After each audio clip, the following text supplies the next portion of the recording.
কবি নজরুল ইসলামের একটা কথা ছিল কিংবা একটা লেখা এরকম ছিল, আমি জানি চিরজীবন আমাকে কাটতে হবে, কারণ আমি যে তোমাকে চেয়েছি।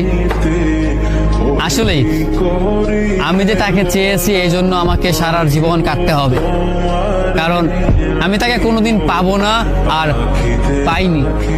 পাইনি বলেই আমার কান্না করতে হয়।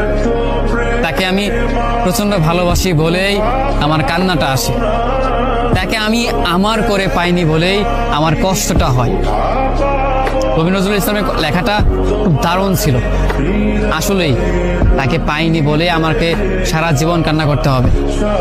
যদি সে আমার এই ভালোবাসাটা বুঝতো, আমার এই অসীম ভালোবাসাটা বুঝে আমাকে একটু বলতো যে আমি অন্যদের মতো কখনোই তোমাকে ছেড়ে যাব না, তাহলে বিশ্বাস করুন পৃথিবীতে হয়তো আমার চাইতে সুখী মানুষ আর কেউ হতে পারতো না।